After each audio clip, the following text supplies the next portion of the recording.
A Werewolf Shifter Romance, written by Amelia Hart, Chapter 1, The Silent Shadow. The air in the grand hall tastes of desperation and false hope. I press myself deeper into the alcove behind the stone pillar, watching as another Omega steps forward to accept her mate's claim. The sound of applause echoes off the vaulted ceiling, but to me, it sounds hollow, mocking. My name is Iris Whitmore, and I am 19 years old. I am also the Omega who hasn't spoken a word to another soul in 7 years.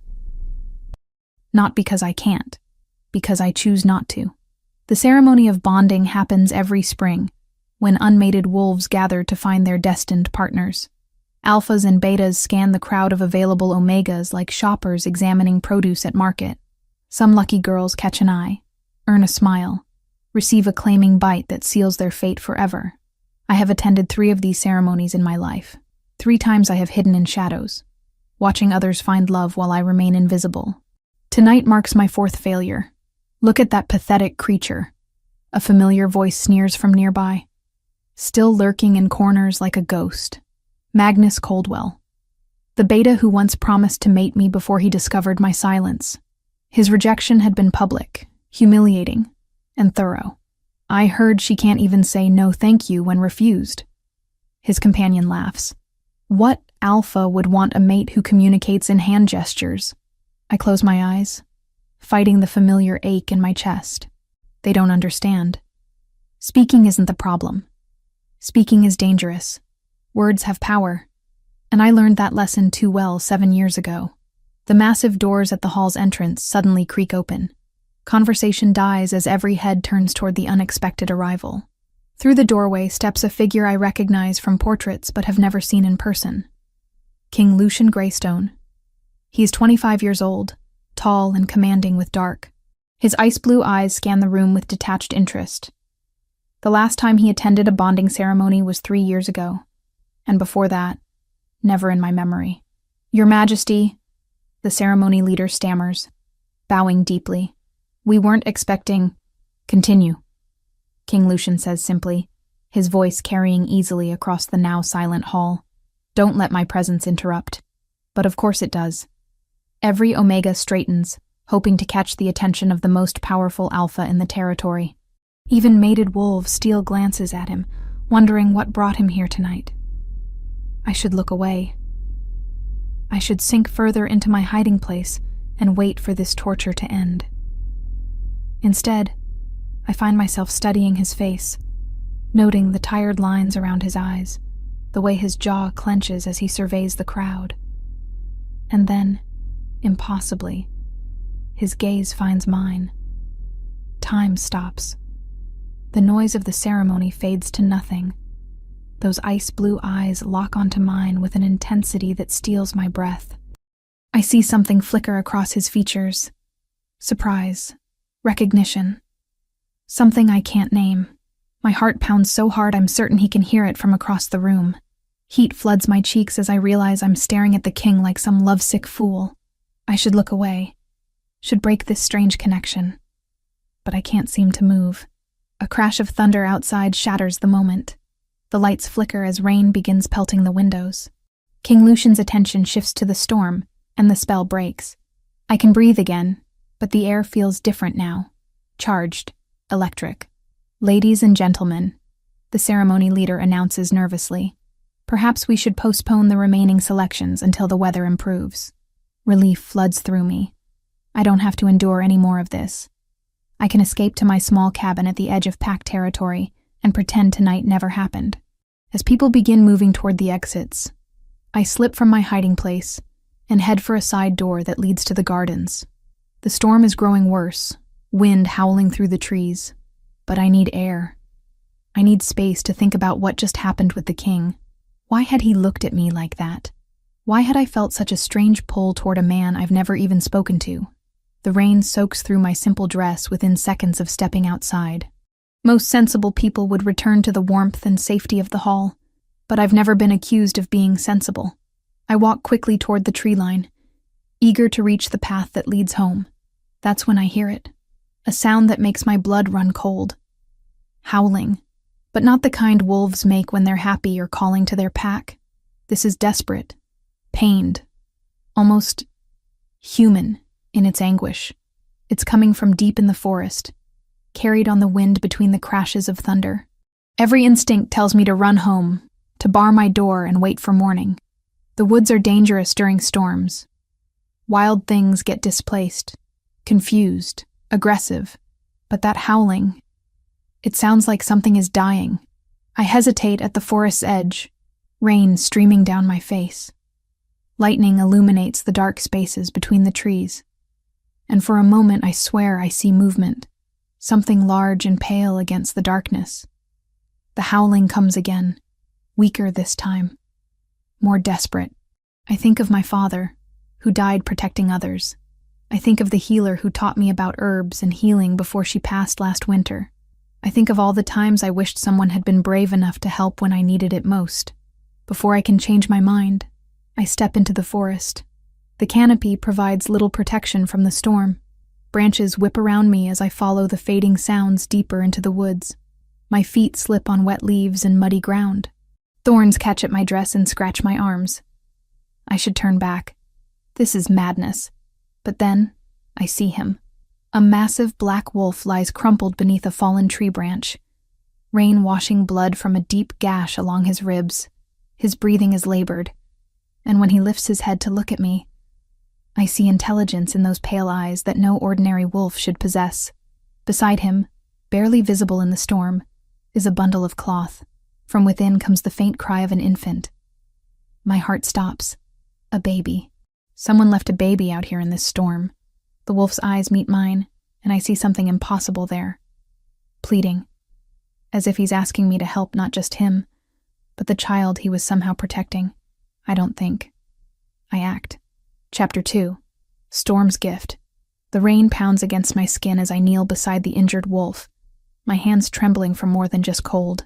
Up close, he's even more massive than I first thought, easily twice the size of any wolf I've ever seen.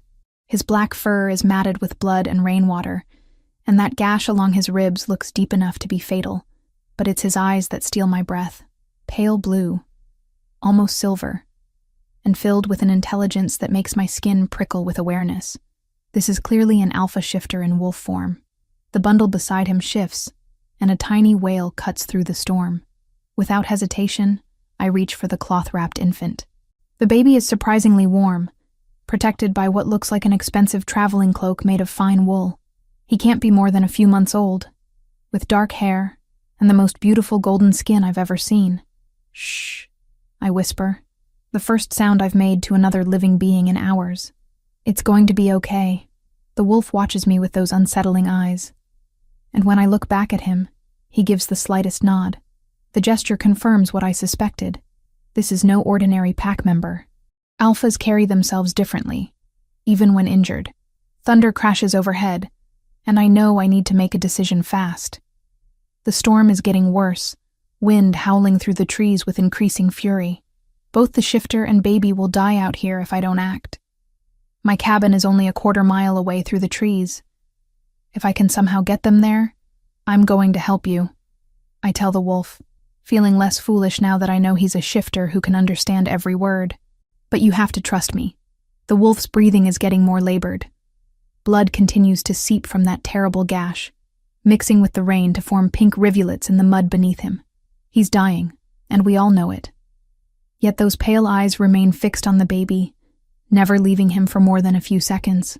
I secure the infant against my chest, using my thick shawl to create a makeshift sling. The baby settles immediately, as if he recognizes safety. His tiny fingers curl around a fold of my dress, and I feel my heart clench with unexpected protectiveness. Then I turn my attention back to the wolf. Can you transform? I ask him directly. It might be easier to help you if you're in human form. The wolf tries to shift, his form beginning to shimmer, but the effort makes him collapse with a pained whine. Whatever injuries he's sustained are preventing the transformation. He's stuck in wolf form until he heals enough to change back. All right, I say gently. We do this the hard way then. Lightning illuminates our path as we begin the torturous journey back to my cabin. The wolf's claws scrape against wet rocks and fallen logs as he pulls himself along, leaving a trail of blood that the rain quickly washes away. Every few feet, he has to stop and rest, his breathing coming in harsh pants that speak of agony. That's it, I murmur, when the wolf pauses to rest against a large oak tree, his silver eyes never leaving my face. Just a little further. My cabin is just ahead through those trees. The baby remains remarkably calm throughout our trek, as if he somehow understands that his protector is nearby. I find myself wondering about their relationship. Pack bonds run deep among shifters, but this feels like something more personal. My grandmother always told me that alpha shifters are fiercely protective of their young, but also that they rarely trust outsiders with vulnerable pack members. The fact that this wolf is allowing me to help suggests either desperation or an unusual level of trust. By the time we reach my small home at the forest's edge, we're all soaked to the bone. The wolf collapses on my wooden porch, sides heaving with exhaustion. Dark blood stains the boards beneath him, and I can see his strength is nearly gone. I fumble for my key with numb fingers, then push the door open. The familiar scent of dried herbs and wood smoke welcomes me home. Come on, I urge him gently. Inside where it's warm. The wolf looks at the doorway, then at me, and I see him assessing the situation. Even injured, his alpha instincts are calculating whether this could be a trap.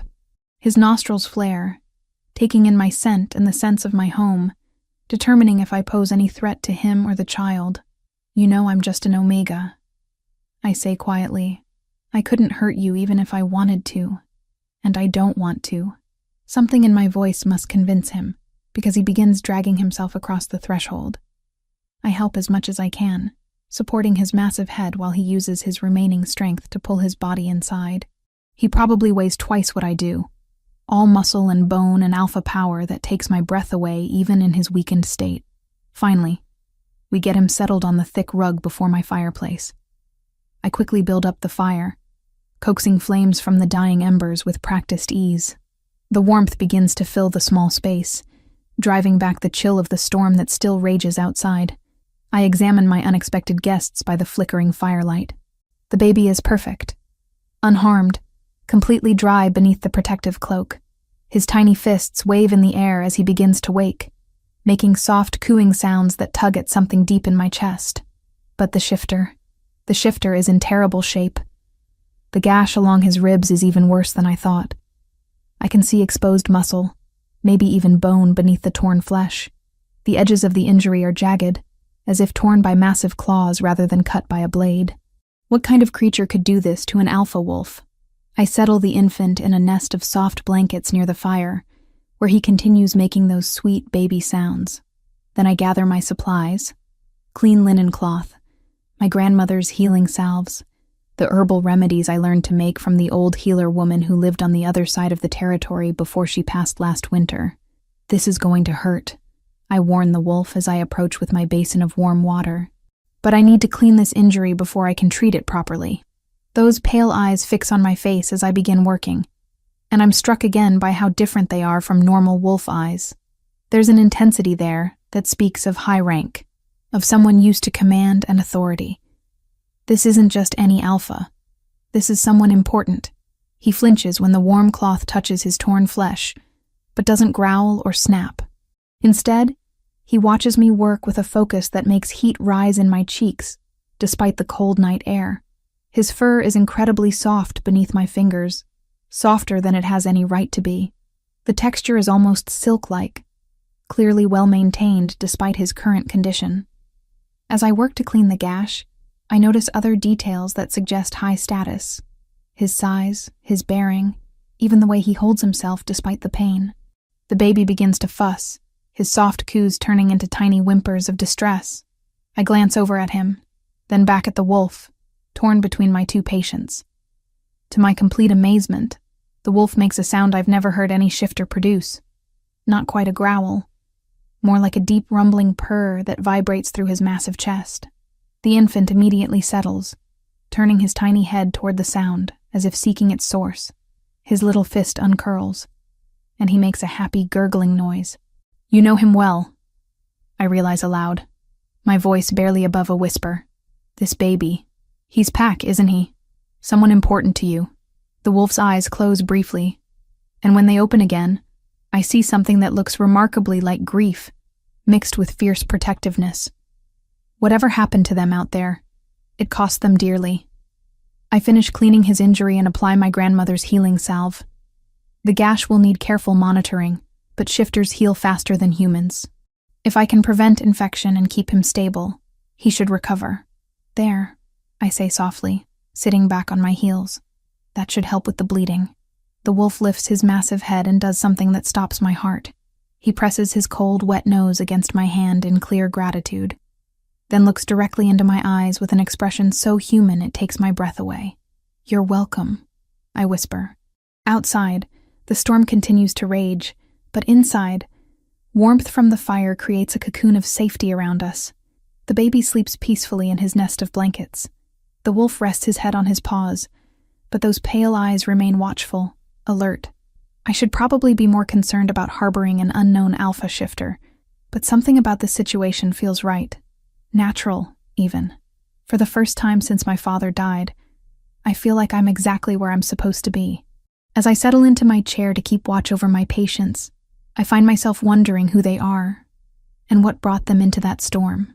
The expensive cloak, the wolf's obvious high rank, the way they were traveling together. Important questions for tomorrow.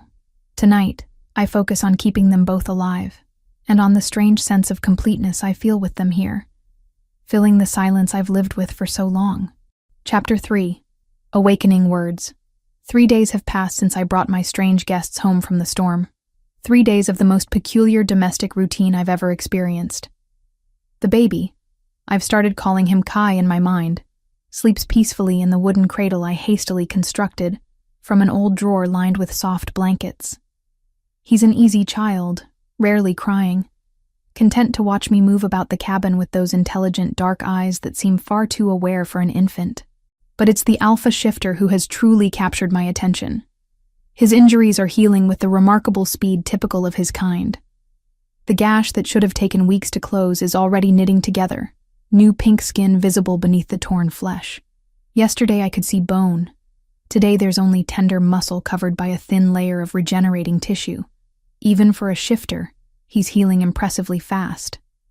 This wolf is definitely high-ranking. I'm kneeling beside him now, changing his bandages for the 3rd time today. His pale eyes track my every movement as I work, and I find myself talking to him more and more. The swelling has gone down considerably, I murmur, gently cleaning around the injury site. You'll be able to shift back to human form soon, I think. The wolf makes a soft rumbling sound deep in his throat. Not quite a growl, not quite a purr. Something uniquely his own, that sends warmth spreading through my chest. You must be eager to transform back, I continue, applying fresh salve. Being stuck in wolf form when you're injured has to be frustrating for an alpha. Those silver blue eyes seem to intensify, focusing on my face with an attention that makes my breath catch. There's something there. Recognition, perhaps, as if my words mean more than simple conversation. I finish applying the bandages, my hands steadier now than they were 3 days ago. Having someone to care for, even if he can't respond in human speech, has given me a sense of purpose I haven't felt in years. What happened to you out there? I whisper, settling cross-legged beside him on the rug. Who hurt you? And why were you protecting Kai alone? The wolf's expression grows pained, and he turns his massive head toward the baby sleeping peacefully nearby. When he looks back at me, I see grief so profound it takes my breath away. Someone you loved, I realize. Kai's family? The wolf closes his eyes, and I swear I see moisture gathering in the corners. My heart clenches with sympathy for this powerful alpha brought low by loss. I'm sorry, I breathe, reaching out instinctively to stroke the soft fur behind his ears. I'm so sorry. He leans into my touch, and the rumbling sound grows louder. Comforting, somehow. As if my presence soothes something deep inside him. We sit like this for long minutes, the only sounds the crackling fire and Kai's soft breathing. My fingers move through the wolf's fur, and I'm amazed by how right this feels. How natural. I haven't touched another being with such tenderness since my father died. Haven't allowed myself to form any kind of bond with anyone. But with this mysterious alpha, My walls are crumbling without my permission. I stopped talking after my father died. I find myself confessing, the words spilling out before I can stop them. Not because I couldn't, but because I was afraid. My words, they caused his death. The wolf's eyes open, fixing on my face with intense focus. There's something in that gaze that encourages me to continue. He was a strong beta warrior, you see. But he had enemies, other wolves who resented his position in the pack hierarchy. They spread rumors, tried to undermine him. My voice drops to barely above a whisper. I was 12. Angry. I said things I shouldn't have, defended him in ways that only made things worse. My words reached the wrong ears, were twisted and used against him. They challenged him to a duel he couldn't refuse. The wolf makes a soft whining sound, pressing closer to me. He died because of what I said, because I couldn't keep my mouth shut. Tears blur my vision, so I decided to never speak again. Never risk hurting anyone else with my words. For a moment, we simply exist together in the firelight. Then the wolf does something that stops my heart completely. He lifts his massive head and gently licks the tears from my cheek, his tongue warm and surprisingly tender.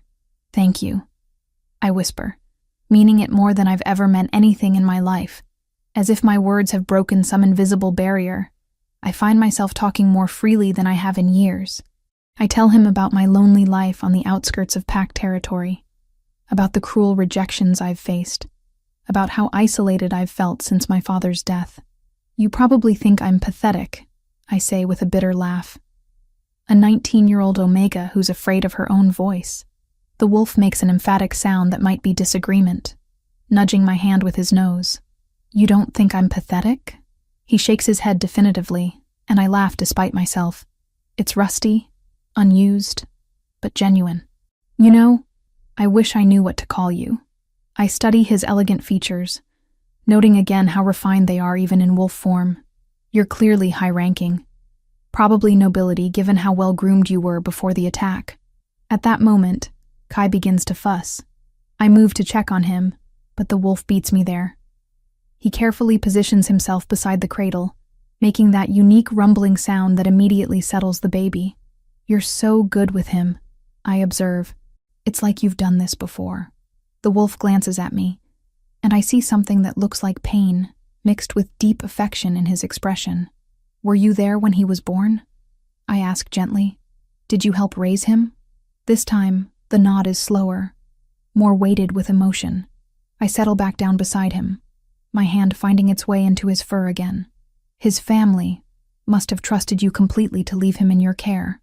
The wolf's breathing grows deeper, more relaxed.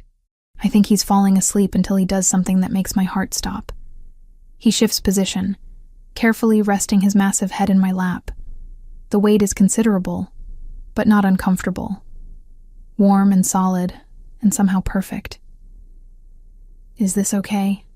I ask softly, my fingers automatically beginning to stroke through his fur.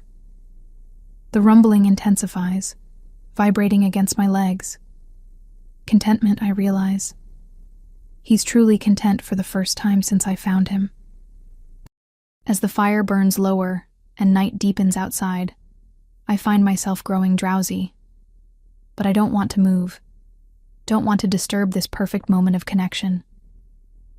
"I feel safe with you here," I admit quietly. "Safer than I've felt in years, even not knowing who you are." The wolf opens one eye to look at me, and I see something there that makes my pulse quicken. Something that looks almost like recognition, affection, whatever your rank, whatever pack you belong to. I whisper, my eyelids growing heavy. "I'm glad the storm brought you to me." As sleep begins to claim me, I think I hear something impossible. A voice, deep and rough, speaking words that might be a dream. "And I'm glad it brought me to you, little Omega." But when consciousness stirs me hours later, the wolf is simply a wolf, watching me with those extraordinary eyes, and the words fade like mist, leaving me wondering if I imagined them entirely. Outside, dawn is breaking. The storm has passed, leaving the world washed clean and new. Through my small window, I can see sunlight filtering through the trees, painting everything in gold.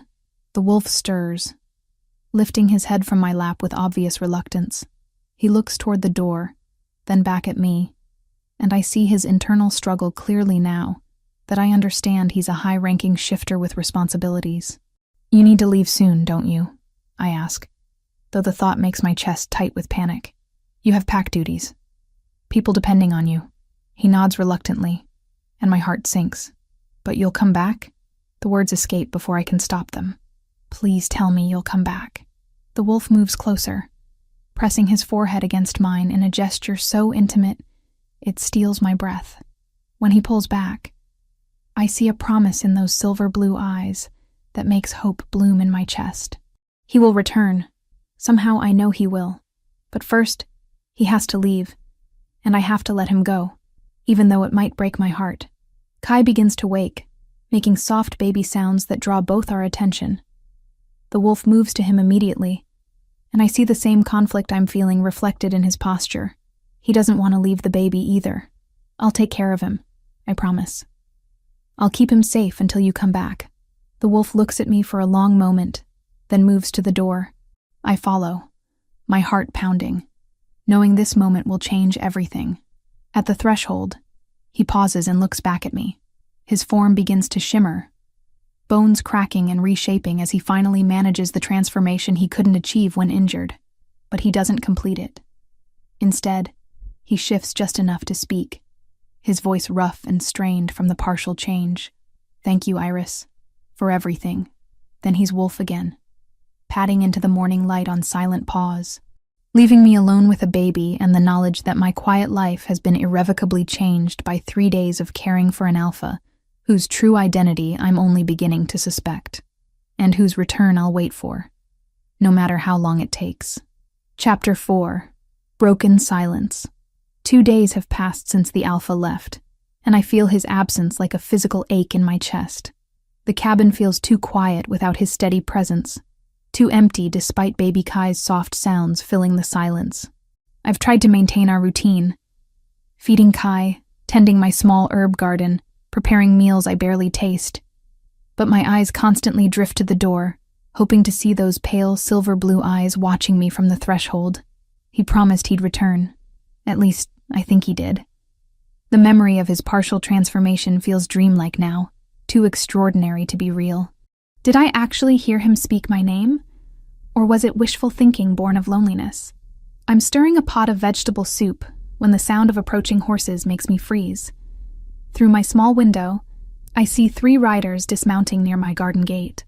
My blood turns to ice when I recognize the lead figure, Magnus Coldwell. He's accompanied by 2 pack guards, their formal uniforms marking them as official representatives. This isn't a social visit. Quickly, I scoop Kai from his cradle and retreat to the small alcove behind my kitchen pantry. It's barely large enough for both of us, but it's hidden from view. I press my back against the wall and pray Kai stays quiet. Heavy footsteps approach my door, followed by sharp knocking that makes me jump. "Iris Whitmore." Magnus's voice carries through the thin wood. "Open this door. We know you're in there." I remain perfectly still, holding my breath. Maybe if I don't respond, they'll assume I'm away and leave. The knocking becomes pounding. "We're conducting an official search of this property. You can open the door, or we can break it down." My heart hammers against my ribs. They have no right to search my home without cause. But Magnus has never been one to follow proper protocol where I'm concerned. The door explodes inward with a crash of splintering wood. Kai startles in my arms but doesn't cry, as if he senses the danger. I press him closer to my chest and sink deeper into the shadows. "Spread out," Magnus orders. "Look for anything unusual. Signs of struggle, blood, evidence of important guests."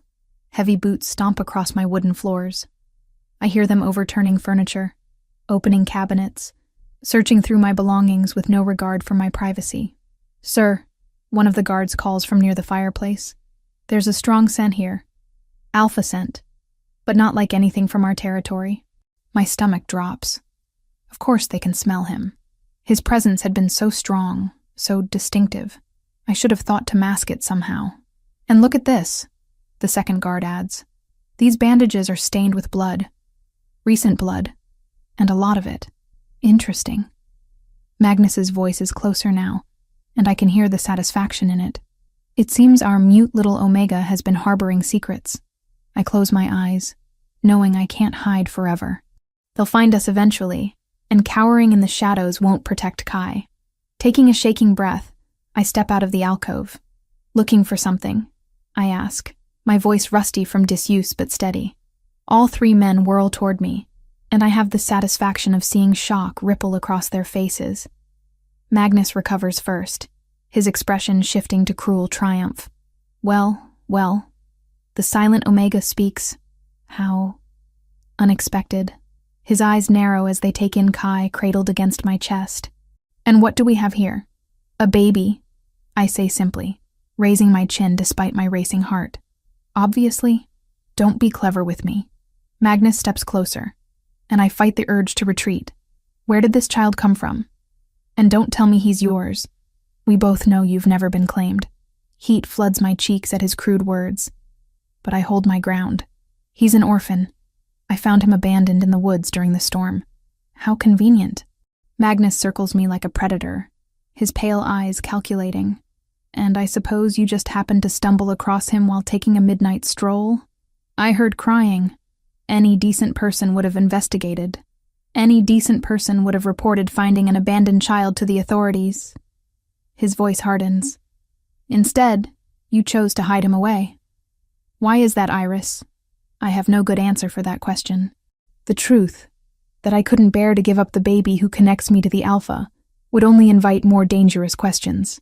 I was going to bring him to the village. I lie. I just wanted to make sure he was healthy first. Magnus laughs, the sound harsh and mocking. Of course you were. Just like you were going to report the injured Alpha you've been harboring. My blood freezes, but I force my expression to remain neutral. I don't know what you're talking about.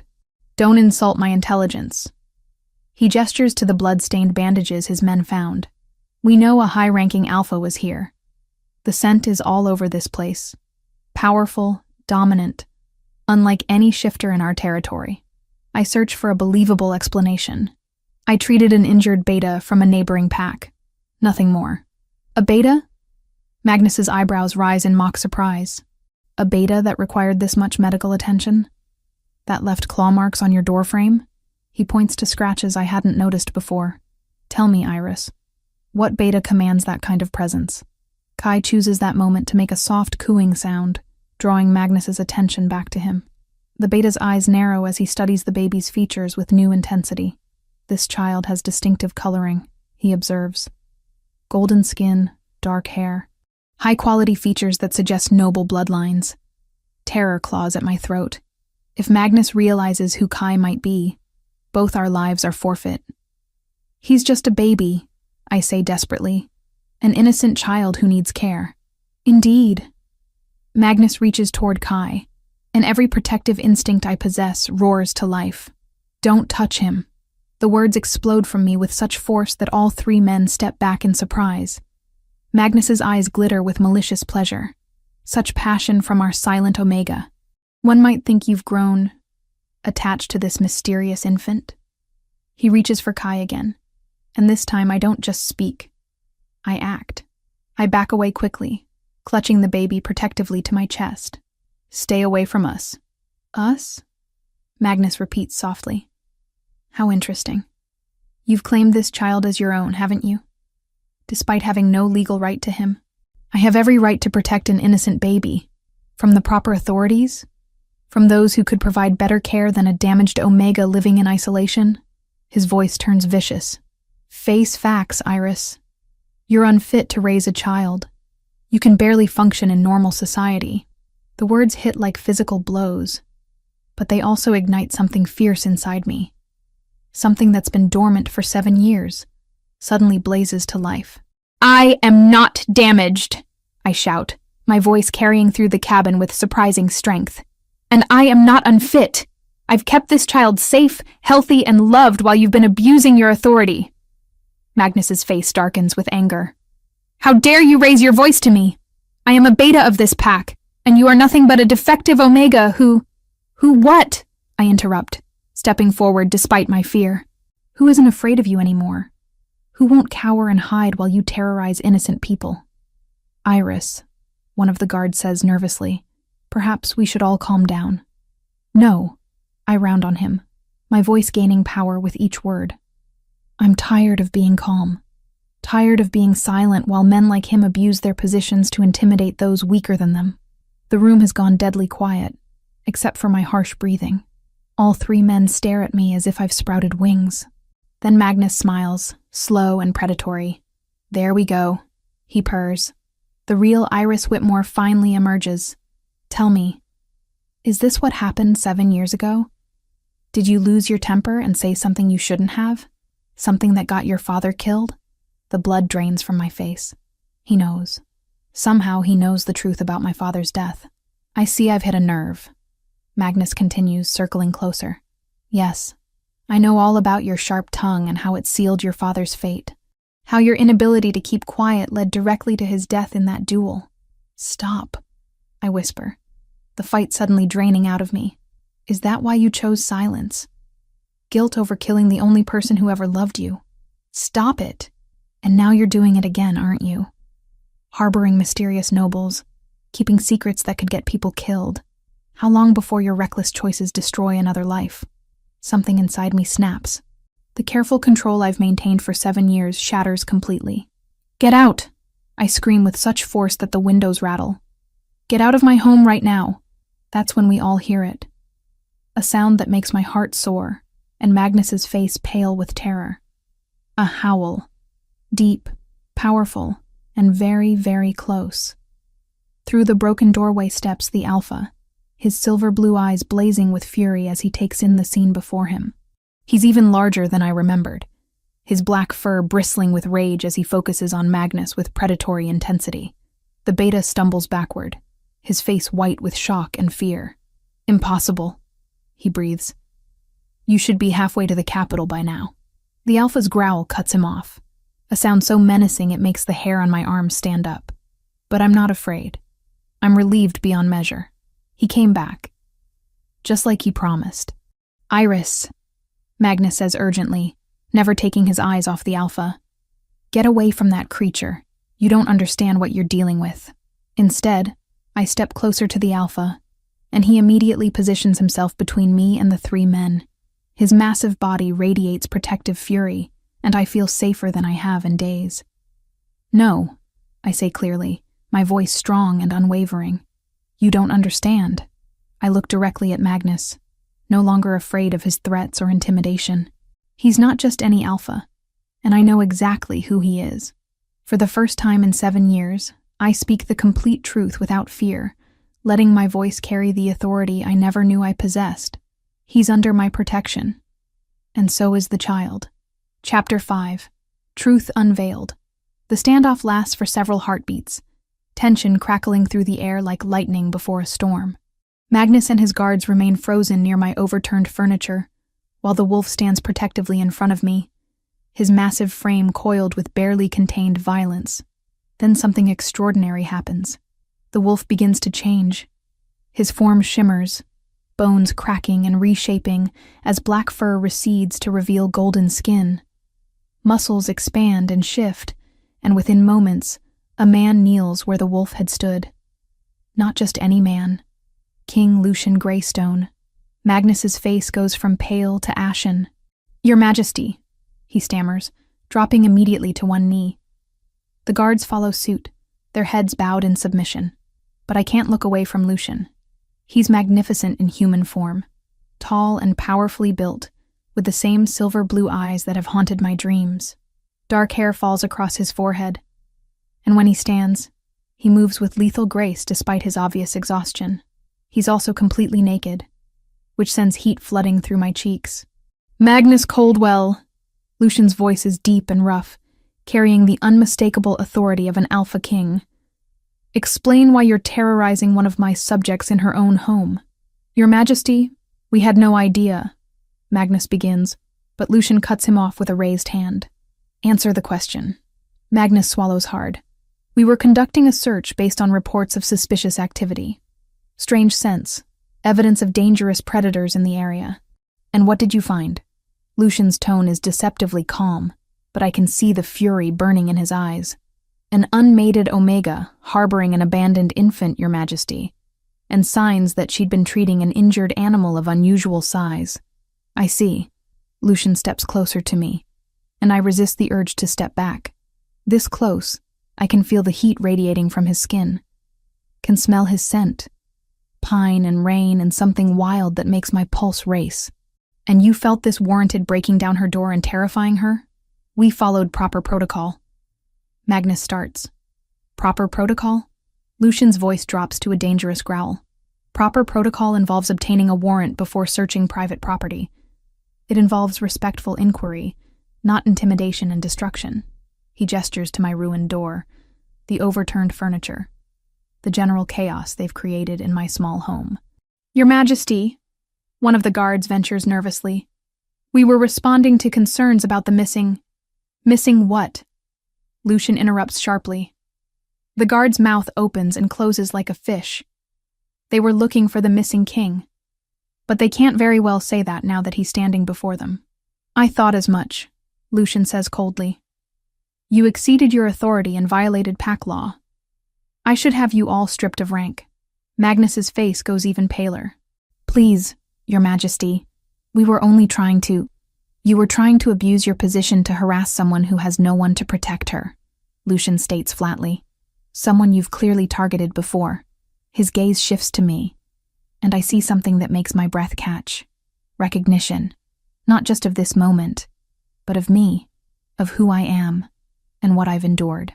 How long has this been going on, Iris? He asks gently. The sound of my name on his lips sends shivers through me. Years, I admit quietly. Since my father died. And no one intervened? No one stood up for you? I shake my head, unable to meet his eyes.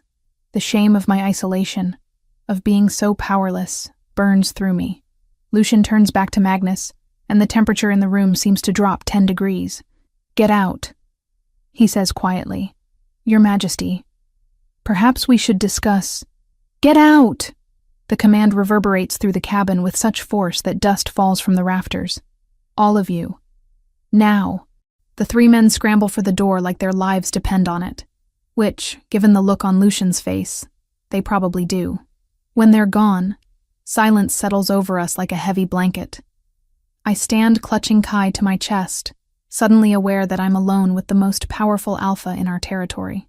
A man I've been caring for, touching, speaking to intimately for days.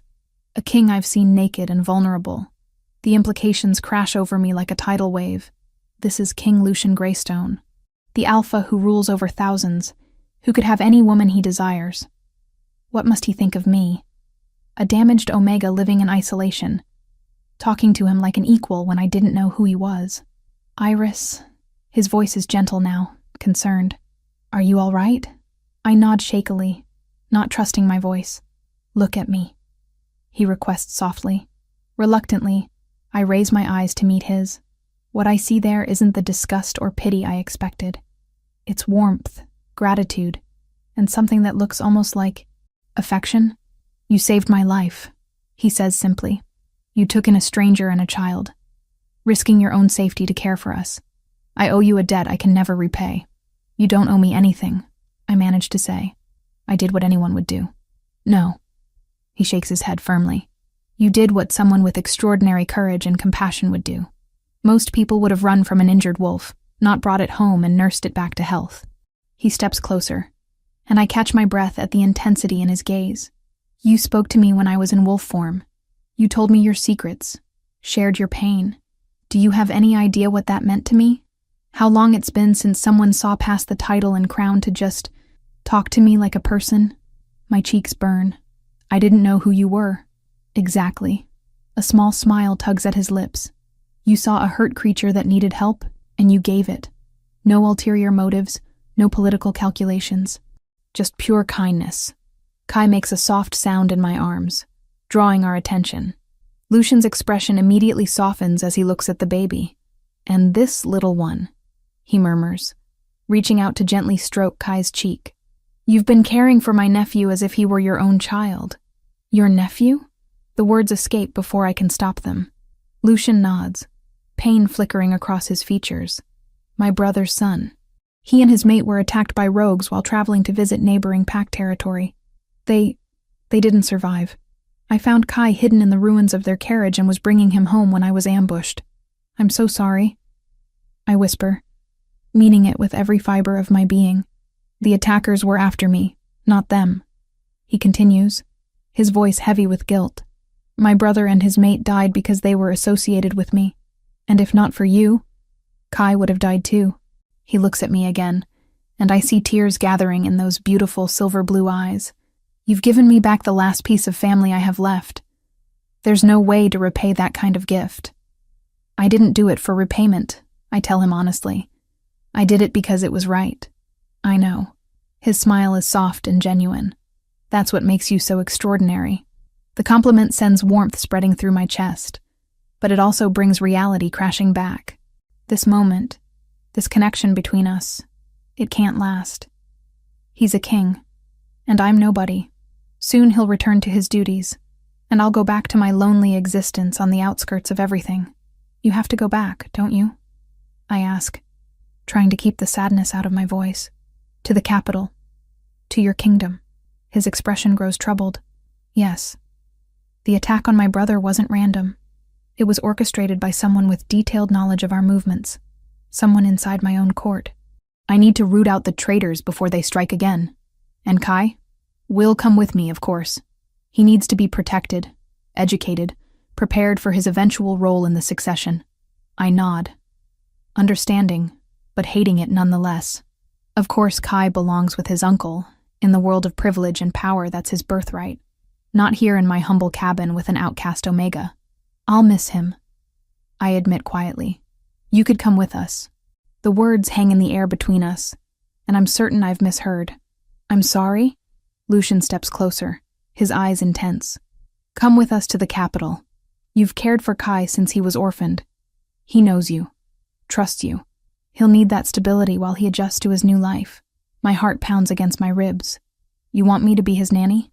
I want you to be whatever you choose to be, he says softly. But yes, if you're willing, I'd like you to help care for him, at least until he's settled. It's a generous offer, more than I ever dared dream. But it's also temporary, a brief reprieve before I'm dismissed back to obscurity. What happens when he's settled? I ask. When he no longer needs me? Lucian's gaze intensifies, and he reaches out to gently cup my cheek. The touch sends electricity racing through me. Then we'll figure out what comes next, he says. Together. The word together sends my heart soaring, but I force myself to be realistic. Kings don't end up with damaged Omegas, no matter how kind they might be. Still, when he asks, "Will you come with us, Iris?" I find myself nodding, because even a temporary place in his world is better than a lifetime without him. And maybe, just maybe, I can find the courage to believe that someone like me might deserve something more than shadows and silence. Yes, I whisper, I'll come. The smile that spreads across his face is radiant, transforming his stern features into something breathtakingly beautiful. Good, he says simply, because I'm not ready to say goodbye to you either. Outside, storm clouds are gathering again, but for the first time in years, I'm not afraid of what the future might bring. Chapter 6. The trap closes. The royal carriage arrives at dawn 3 days later, flanked by a dozen mounted guards in ceremonial armor. I watch from my small window as they approach, my stomach churning with a mixture of excitement and terror. I'm really leaving. After 19 years in this isolated corner of the world, I'm about to enter the king's court. Lucian spent the previous days recovering his strength while I prepared for the journey. We maintained a careful distance, him sleeping on my small couch while I took the bed with Kai. But I was constantly aware of his presence. The way he moved through my space with unconscious grace. How his eyes followed me as I went about my daily tasks, the gentle rumble in his voice when he spoke to Kai. Now, as I gather my few belongings into a worn traveling bag, reality sets in. I don't belong in his world. I'm a broken Omega with nothing to offer someone like him. Ready? Lucian asks from the doorway, now properly dressed in traveling clothes that somehow make him look even more regal. As ready as I can be, I reply, lifting Kai from his makeshift cradle. The baby has grown attached to me over these past days, settling immediately when I hold him. His tiny fingers curl around my finger as I secure him in the sling across my chest. Iris. Lucian's voice stops me as I reach for my bag. You don't have to be nervous. You're not going as a servant. You're going as my guest. As someone important to me. Important to him. The words send warmth through my chest, but I can't quite bring myself to believe them. The head of his guard approaches as we exit the cabin. Your Majesty, we should leave immediately. The longer we remain in one location, the greater the risk. Lucian nods, then turns to me. Iris, this is Captain Garrett. He'll be responsible for our safety during the journey. The captain gives me a respectful nod, though I catch him glancing uncertainly at Kai. Ma'am, if I may suggest, we could arrange for additional protection for the child.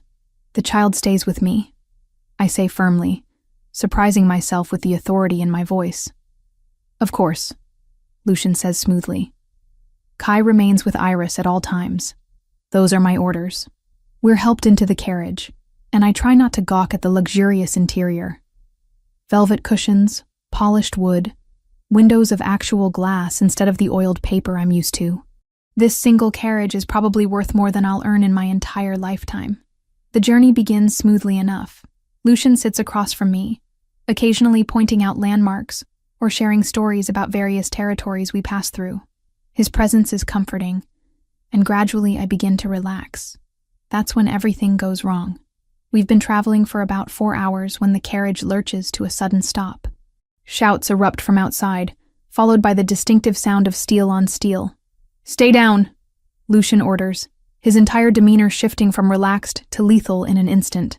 Through the window, I see our guards engaged in fierce combat with a group of attackers. But something's wrong. The attackers are wearing our own pack's colors. Your Majesty, Captain Garrett appears at the carriage door, blood streaming from a cut on his forehead. We're outnumbered. You need to run. Lucian is already moving, pushing open the door on the opposite side. Iris, stay close to me. Keep Kai protected. I clutch the baby against my chest as we emerge into chaos. Steel rings against steel as our guards fight desperately against superior numbers. Bodies litter the ground, and I smell blood thick in the air. This way, Lucian guides me toward the tree line, but we don't make it far before our path is blocked. Magnus Coldwell steps out from behind a large oak, flanked by a dozen warriors. His face wears a triumphant smile that makes my blood run cold. Your Majesty, he says mockingly. How convenient to find you here, so far from the safety of the capital. Magnus, Lucian's voice is deadly calm. I should have known. You're the traitor in my court. Traitor? Magnus laughs. I prefer pragmatist. You've grown weak, Lucian. Too concerned with peace treaties and diplomacy when our pack needs strength. And now look, wounded, traveling with a damaged Omega and a bastard child. This is our future king? My heart stops as I realize this was planned. Magnus didn't just happen upon us. He orchestrated this entire ambush. The council has lost confidence in your leadership. Magnus continues.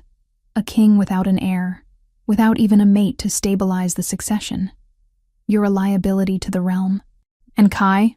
Lucian asks, though I can see him tensing for a fight. The child is a complication. Can't have inconvenient claimants muddying the waters when the council selects new leadership. Rage floods through me at his casual dismissal of Kai's life. This innocent baby, guilty of nothing but existing, is going to die because of political ambition. You won't touch him, I snarl, surprising everyone including myself. Magnus turns his cold gaze on me. Ah, the mute Omega speaks again. Don't worry. Your silence will be permanent soon enough. Can't have witnesses to royal indiscretions. That's when I realize something that chills me to the bone. This isn't just about removing Lucian from power. Magnus needs us all dead because I've seen too much. I know the king was gravely injured, that he was vulnerable. I'm living proof that their strong leader was nearly killed protecting one child. Run, Iris, Lucian says quietly, his body beginning to shimmer with the beginning of transformation. Take Kai and run. I won't leave you. I say fiercely. You have to. Kai needs you. Touching. Magnus interrupts. but no one's running anywhere. He signals to his men, who begin closing in from all sides. We're trapped, outnumbered, and completely at their mercy. That's when I make a decision that surprises everyone, including myself. Wait, I call out, stepping forward with Kai pressed against my chest. I have information you want. Magnus raises an eyebrow. Oh, I know the king's weaknesses. How long it takes him to heal from serious injuries, when he's most vulnerable during transformation. I force my voice to stay steady. Information that could be valuable to whoever takes power. Iris, no. Lucian growls, but I ignore him. In exchange for safe passage for the child, I continue, my voice growing stronger. Let me take Kai somewhere safe, and I'll tell you everything you want to know about the king's limitations. Magnus considers this, his head tilted thoughtfully. Interesting proposition. But what makes you think I need your information? I already have him exactly where I want him. Do you? I challenge. Because right now you have a human king surrounded. But what happens when he shifts? Can your men track an enraged alpha through dense forest? Do they know how to exploit his weaknesses when he's in wolf form? I see doubt flicker in Magnus's eyes. He knows I'm right. Capturing Lucian in human form is one thing, but an alpha king in battle rage is another matter entirely. I spent days caring for him in both forms. I press on. I know things about his abilities, his healing patterns, his limitations that no one else does. That knowledge could save lives when you face him in combat. The silence stretches taut as Magnus weighs my offer. Finally, he nods slowly. Very well. But the child stays as insurance. You share what you know, and if the information proves useful, maybe he lives. No, I say firmly. The child goes free first, then we negotiate. You're hardly in a position to make demands. Magnus snarls. Aren't I? I meet his gaze steadily. Kill me now, and you learn nothing. Let me go with Kai, and you lose your leverage over the king. But make this deal, and you get tactical advantages while an innocent child lives. Seems like the smart choice. Behind me, I can feel Lucian's tension, his desperate desire to act, but he's trapped just as surely as I am. Magnus studies me for a long moment, then signals to two of his men. Very well. Thomas will escort the child to a safe location while you and I have our discussion. If you try to signal for help, or mislead me. I understand, I say quickly, though my heart is breaking at the thought of being separated from Kai. As I carefully transfer the baby to one of Magnus's men, Kai begins to cry. The sound tears at my heart, but I force myself to remain strong. Take him to the village inn, I instruct the guard, my voice carrying more authority than I knew I possessed. Find a nursing mother who can care for him properly. The man nods and disappears into the trees with Kai, taking my heart with him. When they're gone, Magnus turns back to me with a predatory smile. Now then, my dear Iris, let's discuss everything you know about our king's vulnerabilities. And as Lucian watches helplessly, I begin to weave the most important performance of my life. Because Magnus is wrong about one thing. I'm not the same broken Omega I was a week ago.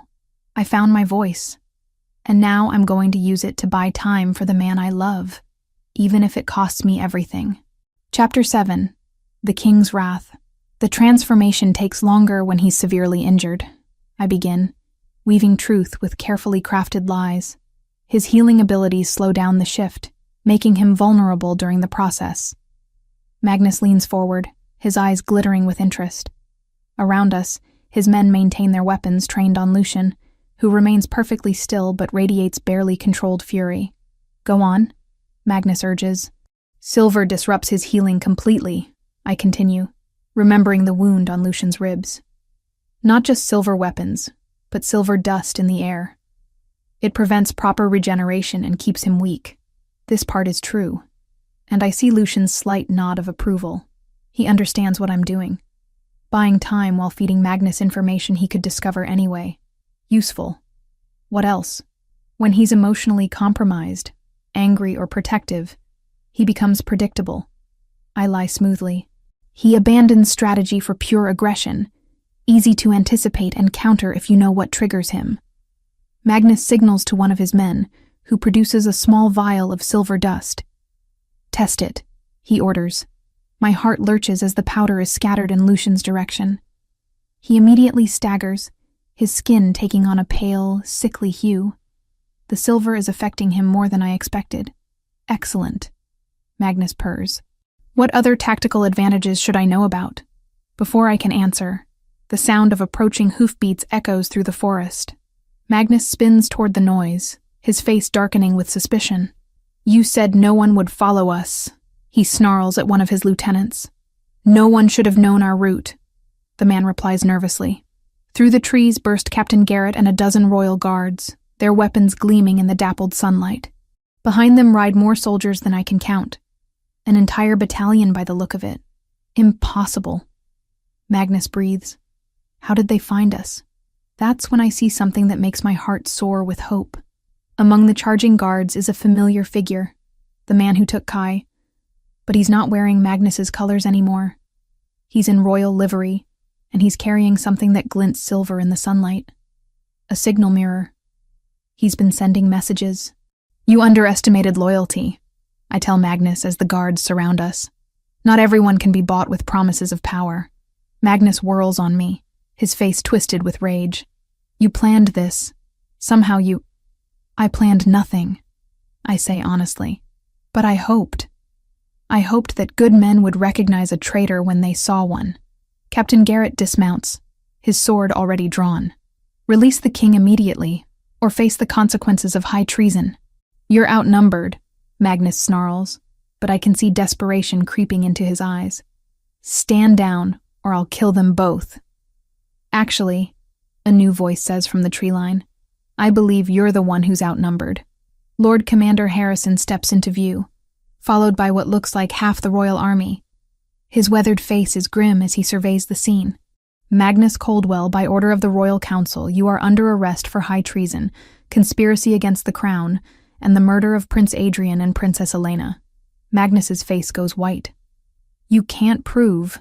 We found your correspondence with the rebel factions, Harrison interrupts, complete with plans for the ambush that killed the king's brother.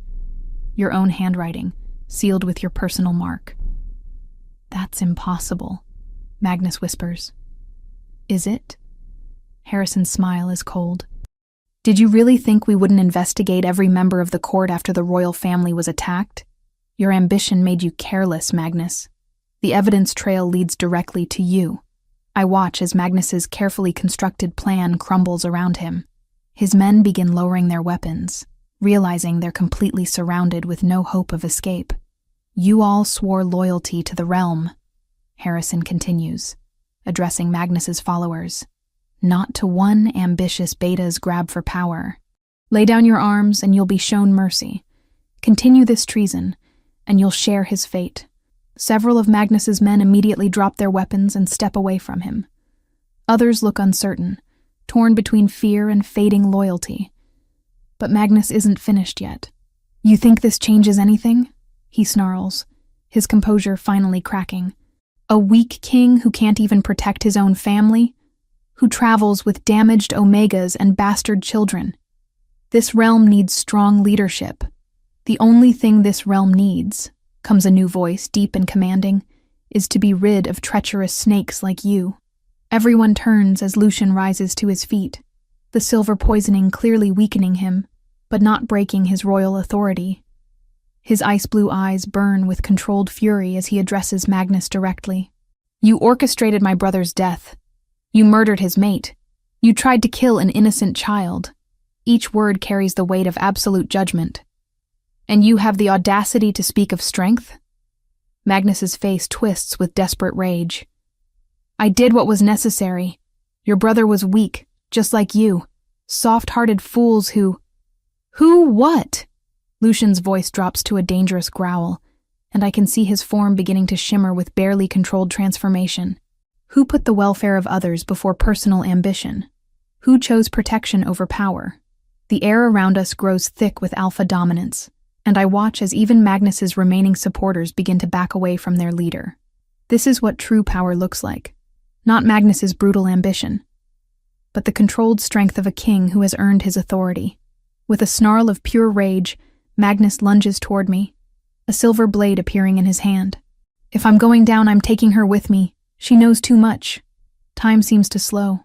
I see the blade coming toward my chest, see the murderous fury in Magnus's eyes. I close my eyes and brace for the impact. It never comes. Instead, I hear a roar that shakes the very ground beneath my feet. When I open my eyes, Lucian is no longer in human form. Despite the silver weakening him, he's managed to transform, and he's magnificent in his fury. The massive black wolf slams into Magnus with the force of a battering ram, sending the beta flying backward into a tree trunk. There's a sickening crack, and Magnus crumples to the ground, his neck bent at an unnatural angle. Silence falls over the clearing like a heavy blanket. Slowly, Lucian transforms back to human form, his chest heaving with exertion and rage. The silver poisoning has left him pale and shaking, but his eyes burn with satisfaction as he stares down at Magnus's lifeless form. "Justice," Harrison says quietly, signaling for his men to secure the remaining conspirators. Long overdue, but justice nonetheless. I sink to my knees as relief floods through me, every muscle in my body suddenly feeling like water. We're alive. Somehow, impossibly, we're alive. Strong hands lift me gently to my feet. Lucian pulls me against his chest, his arms wrapping around me like steel bands. "I thought I'd lost you," he murmurs against my hair. "When he drew that blade, I thought, I'm fine," I assure him, breathing in his scent, letting his warmth chase away the lingering terror. "We're both fine." "Your Majesty," Captain Garrett approaches respectfully. "The child is safe. Thomas brought him directly to our forces as soon as they were clear of the ambush site." My heart leaps. "Kai? Where is he?" "With the field medics, being examined to ensure he wasn't harmed," Garrett replies. "He appears to be in perfect health." I nearly sob with relief. Throughout this entire ordeal, my greatest fear was that Kai would be hurt because of decisions I made. Knowing he's safe lifts a weight from my chest I didn't realize I was carrying. "There's something else, Your Majesty," Harrison says quietly. "We've uncovered evidence of a broader conspiracy. Magnus wasn't working alone." Lucian's arms tighten around me protectively. "How broad?" "At least a dozen nobles were involved, possibly more. They saw your unmarried status as weakness, your compassion as failure. We're conducting arrests throughout the capital as we speak." The implications hit me like a physical blow. If there are more conspirators, then this isn't truly over. Lucian is still in danger. "What does this mean?" I ask. "It means we need to be very careful about who we trust," Lucian replies grimly. "And it means returning to the capital is more dangerous than ever."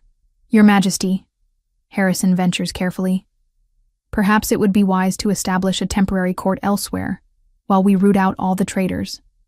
Somewhere secure, away from potential threats." Lucian considers this, his jaw tight with thought. "Where would you suggest?" "The northern stronghold," Harrison replies immediately. "It's isolated, defensible, and staffed entirely by soldiers whose loyalty is beyond question.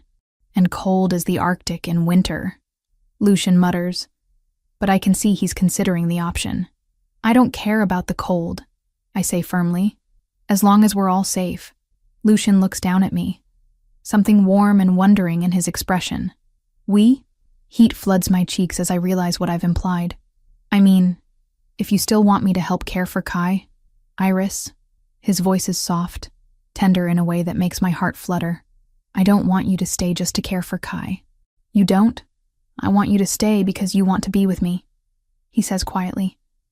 "Because what's between us matters to you as much as it does to me." My breath catches. Is he saying what I think he's saying? "Your Majesty," Harrison clears his throat diplomatically. "Perhaps we should continue this conversation somewhere more private?" Lucian doesn't take his eyes off me. "Yes, we have much to discuss." As the soldiers begin the process of securing prisoners and clearing the battlefield, I find myself wondering what comes next. The immediate threat may be over, but Magnus's death doesn't erase the larger conspiracy. It doesn't change the fact that people want Lucian dead, or that being close to me might put us all in danger. But for now, in this moment, I choose not to think about politics, or danger, or the uncertain future. For now, I focus on the warmth of Lucian's arms around me, the steady beat of his heart against my cheek, and the impossible fact that somehow, against all odds, we survived, together. And maybe, just maybe, that's enough to build something real on, something that could last beyond the immediate crisis, beyond the fear and uncertainty, something that looks remarkably like hope. As we prepare to leave this blood-soaked clearing behind, I realize that for the first time in 7 years, I'm not afraid of what my words might do. Because sometimes, the right words at the right moment can save everything that matters. And sometimes, love is worth fighting for, no matter how impossible it seems. Even if you're just a broken Omega who found her voice in time to save a king. Chapter 8. Finding my voice. 6 months later, I stand before the great mirror in what used to be an impossible dream, the royal chambers of the Northern Stronghold, preparing for my coronation as Queen of the Northern Territories. The woman staring back at me bears little resemblance to the frightened Omega who hid in shadows at that ceremony so long ago. My dark hair is styled in an elegant updo woven with silver threads and tiny diamonds. The coronation gown is midnight blue silk that flows around me like liquid starlight, and the expression in my brown eyes holds a confidence I never thought possible. "You look beautiful," Lucian says from the doorway, and my heart still skips at the sound of his voice. He's magnificent in his formal black and gold, every inch the powerful king I fell in love with. I look terrified, I admit, turning to face him. "You look like a queen," he corrects, crossing the room to take my hands in his. My queen.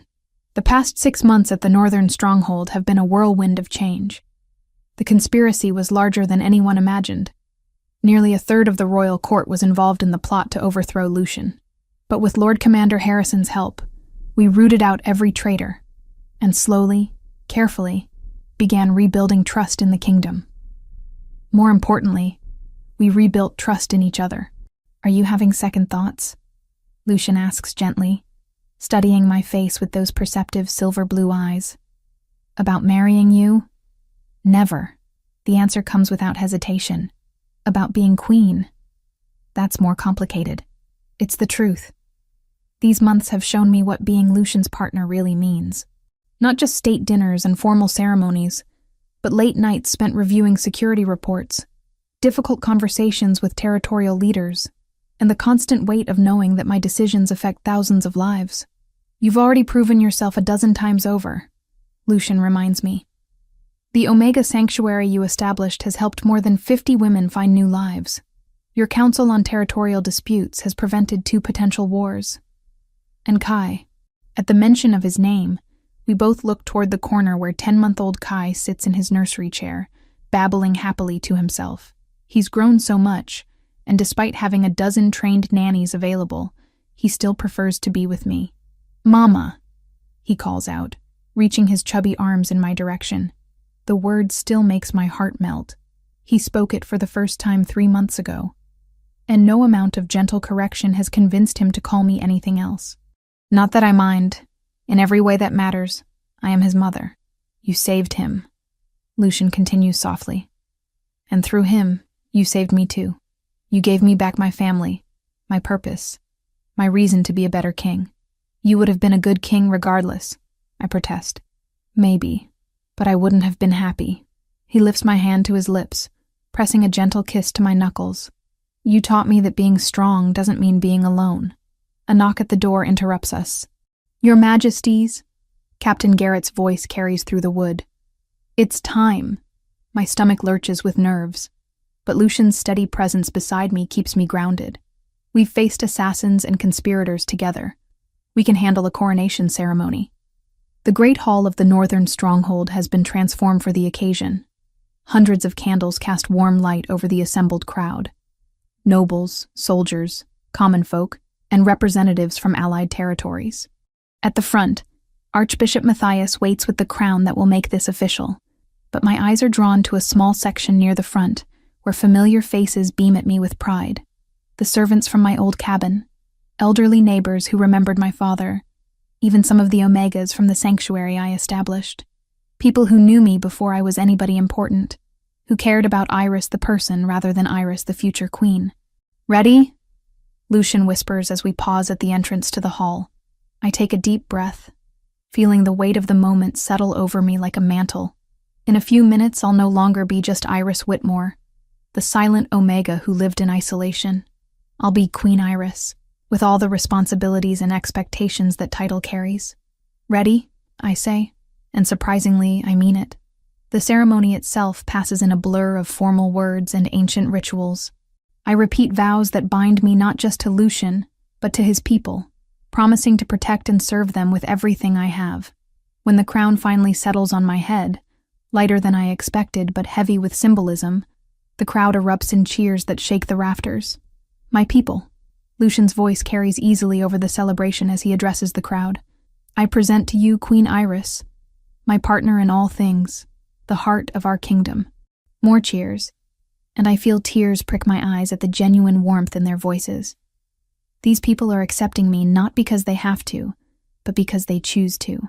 Later, after the formal reception and endless congratulations from nobility, Lucian and I finally escape to our private quarters.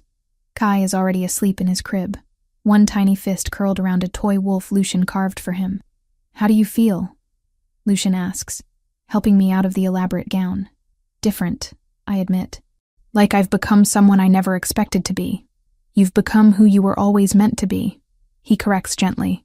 "You just needed the right circumstances to let her emerge." I consider this as I slip into a simpler dress. "Do you really think that? That this was somehow inevitable?" "I think you were born to be extraordinary," Lucian says seriously. "The silence, the isolation, even the trauma, it all shaped you into someone uniquely capable of understanding what it means to be powerless. That understanding makes you a better leader than someone who's never known struggle." He's right, in a way. My years of silence taught me to listen, really listen, to what people aren't saying. My experience as an outcast helps me recognize when others are being marginalized or ignored. My trauma gave me empathy for those who are hurting. "I want to establish more sanctuaries," I tell him. "Not just for Omegas, but for anyone who's been cast out or forgotten. People who need a second chance. Then we'll establish them," he says without hesitation. "Whatever you need, whatever resources are required, they're yours." This easy acceptance still amazes me. 6 months ago, I was nobody with nothing. Now I have the power to actually help people, to make changes that matter. "There's something else," I say, suddenly nervous. "Something I've been thinking about." "Tell me." "I want to change how we handle the bonding ceremonies. No more public humiliation for Omegas who aren't chosen. No more treating people like livestock at market." Lucian's smile is brilliant. "I was wondering when you'd bring that up. I've already drafted new protocols. Private meetings between interested parties, mutual consent required before any public announcements, support systems for those who choose to remain unmated. Did you think I hadn't noticed how much that ceremony hurt you? How many others it's probably damaged over the years?" He cups my face gently. "Your pain matters to me, Iris. All pain matters, but yours especially. The tears I've been holding back all day finally spill over, not from sadness, but from overwhelming gratitude for this man who sees me so clearly, who loves all of me, including the broken parts. I love you," I whisper against his lips as he kisses away my tears. "And I love you," he murmurs back. "My queen, my mate, my salvation. A year ago, I couldn't have imagined this life. I was the silent Omega nobody wanted, living in the shadows of other people's happiness. I thought my voice was gone forever, that I was too damaged to deserve love or purpose. But life has a way of surprising us. Sometimes the very things we think make us weak, our scars, our silence, our struggles, become the source of our greatest strength. I found my voice not through shouting or demanding attention, but through quiet acts of courage, through choosing compassion over bitterness, love over fear, hope over despair. And now I use that voice every day, to advocate for the forgotten, to speak truth to power, to whisper love to the man who saved me just as surely as I saved him." Outside our window, snow falls softly over the northern mountains, covering the world in pristine white. It's beautiful and peaceful, but I know spring will come eventually, bringing new growth and new possibilities. Just like my own life, a winter of silence followed by an unexpected spring of love, purpose, and joy. As Lucian and I settle into bed with Kai sleeping peacefully nearby, I reflect on the journey that brought us here. Every painful moment, every lonely night, every tear shed in solitude, it all led to this, to love that sees past scars to the heart beneath, to a family built not by blood but by choice, to a voice that was never truly lost, just waiting for the right moment to emerge, and to the understanding that sometimes the most powerful thing you can do is simply choose to speak up for those who cannot speak for themselves. The silent Omega is gone forever, replaced by a woman who will never be silenced again. And that woman is exactly who she was always meant to be. Thank you for listening to this story. If you enjoyed Iris and Lucian's journey from silence to love, please give this video a thumbs up and let me know in the comments what you thought of their story. Don't forget to subscribe to the channel and hit that notification bell so you never miss a new romance story. Your support means everything and helps me bring you more magical tales of love, transformation, and finding your voice. Until next time.